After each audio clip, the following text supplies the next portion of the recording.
कि stone pelting का एक भी केस अगर रजिस्टर है तो वो परिवार में से किसी को नौकरी नहीं मिली। जिसका परिवार का जन पाकिस्तान बैठकर आतंकवाद को प्रोत्साहन देता है, उसके परिवार में किसी को नौकरी नहीं मिलेगी।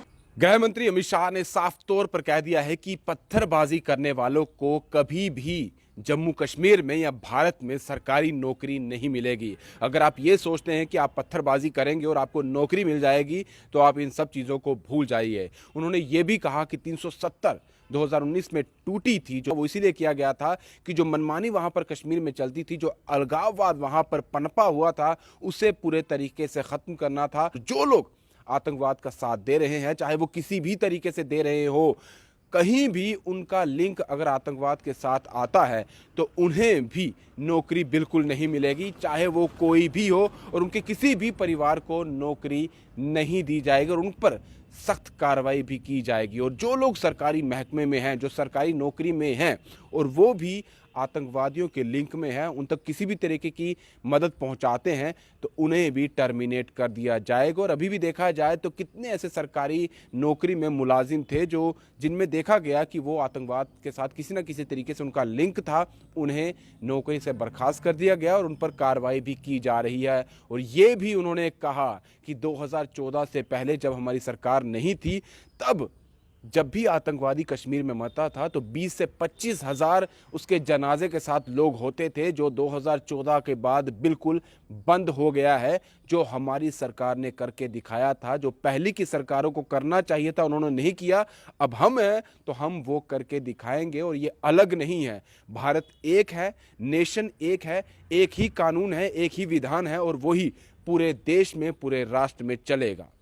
2014 के पहले और आर्टिकल 370 नाबूद होने के पहले आपने देखा होगा, आतंकवादियों के जनाजों में 25-25 हजार की भीड़ आती। मैं सभी सदस्यों को कहना चाहता हूं, एक भी दृश्य अभी देखा है 370 के बाद? ना, कोई नहीं करता साहब, क्योंकि हमने निर्णय किया है जो भी आतंकवादी मारा जाएगा उसी जगह पे संपूर्ण धार्मिक सम्मान और रीति रिवाज के साथ वहीं दफना दिया जाएगा। ये स्टोन पेल्टिंग क्यों कम हुई? जितनी नौकरियों की एडवर्टाइज है, इसमें सरकार ने तय कर लिया है कि स्टोन पेल्टिंग का एक भी केस अगर रजिस्टर है तो वो परिवार में से किसी को नौकरी नहीं मिली। क्यों ये विदेश भागकर आतंकवाद करते हैं वो लोग डरे हैं? क्योंकि हमने तय किया है जिसका परिवार का जन पाकिस्तान बैठकर आतंकवाद को प्रोत्साहन देता है, उसके परिवार में किसी को नौकरी नहीं मिलेगी।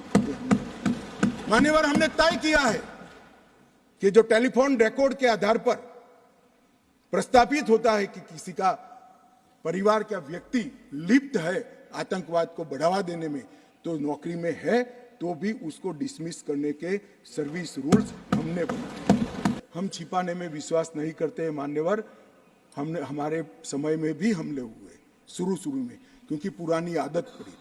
उरी में भी हुआ, पुलवामा में भी हुआ। हमने सर्जिकल स्ट्राइक और एयर स्ट्राइक कर घर में घुसकर जवाब देने का है। हमें संवेदनशीलता कश्मीर के युवाओं के लिए, मगर संवेदनशीलता की व्याख्या टेररिज्म के लिए नहीं। माफ करना दिग्विजय जी, टेररिस्टों के लिए हमारे मन में कोई संवेदना नहीं। हथियार डाल दे, मेन स्ट्रीम में आए, स्वागत है उनका। मन मैं आज भी कहता हूं, नॉर्थ ईस्ट में कई लोग हथियार डालकर मेन स्ट्रीम में आए हैं। अगर कश्मीर में भी युवा भले हाथ में हथियार पकड़ा हो, हथियार डाल दे, कानून की अदालत के शरण में आए, हम उसका स्वागत करते हैं। संवेदना से हमारा हृदय भरपूर है।